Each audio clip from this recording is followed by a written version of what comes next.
Allez, bonne chance. Allez, bonne chance alors. Oui, merci beaucoup. En tout cas, ça fait bien rire Olivia Chaleur. Et Patrice, on commence par quoi, Patrice? Avignon-Arles, combien de kilomètres? Pas beaucoup. Oh, c'est tout près. Faites le voyage. Ah bon? On était à Avignon avec Sarah, on va aller à Arles pour les 39e rencontres photographiques d'Arles. Ça dure jusqu'au 23 septembre, donc si vous passez dans le coin, franchement, ne vous privez pas.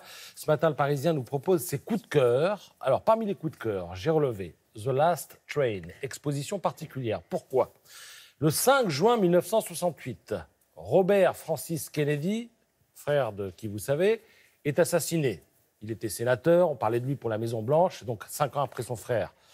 Même destin. Sa dépouille est transportée dans un train qui part de New York, Manhattan, puisqu'il était dans la cathédrale Saint-Patrick, jusqu'au cimetière d'Arlington, où il va rejoindre son frère. Et là, vous avez 2 millions de personnes qui rendent hommage au sénateur assassiné le long de la voie ferrée. Et le photographe Paul Fusco est dans un des wagons et il va photographier tous ces gens et ça va donner l'expo dont vous venez de voir un aperçu avec cette photo.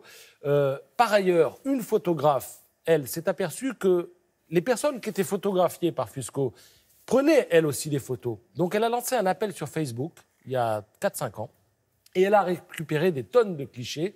Et donc, on a, pour un même événement, 2 regards différents. Les gens qui sont au bord de la voie ferrée, qui photographient le train, et Fusco, qui, lui, est dans le train et photographie les gens. Voilà une des expos qu'on peut voir à Arles. Qu'est-ce qu'on peut voir aussi à Arles, toujours en rapport avec les États-Unis? Raymond Depardon, 30 ans de reportage aux États-Unis entre 68 et 99. Pourquoi cette exposition est intéressante? Parce que c'est la première fois que Raymond Depardon propose tout ce qu'il a fait aux États-Unis dans une expo. C'est à l'espace Van Gogh à Arles. Autre exposition à ne pas rater, à mon avis, et de l'avis du Parisien, Mathieu Ricard. Figurez-vous que le moine bouddhiste le plus célèbre de France prend des photos. Et là, il expose 40 clichés ramenés du Népal, d'Inde et d'Argentine. Alors, il accorde une petite interview ce matin aux Parisiens où il explique qu'il espère que cette expo sera achetée parce que le fruit de la vente de cette expo permettra de construire des écoles et des dispensaires en Asie. On sait qu'il a consacré sa vie à cette région du monde. Et alors, quand les gens découvrent qu'il est photographe, ils sont plutôt surpris. Et lui, il répond « Personne ne voit que j'ai vécu 50 ans dans l'Himalaya avec 50 € par mois et qu'avec mon appareil, j'ai pu rapporter les trésors. » Je précise que samedi et dimanche, donc à la fin de la semaine, Mathieu Ricard sera sur place à Arles pour 2 soirées d'échanges spirituels et de musique au théâtre antique de la ville. Le magazine Ça m'intéresse propose des photos spectaculaires sur ces lieux où les hommes avaient cru bon de s'installer jusqu'à ce que la nature reprenne possession des lieux. 3 illustrations avec, au nord de la Guadeloupe, l'île de Montserrat. Il faut se rappeler qu'en 1995, la Soufrière, qui est le volcan du coin, était rentrée en activité et une pluie de cendres avait recouvert la capitale de l'île, Plymouth.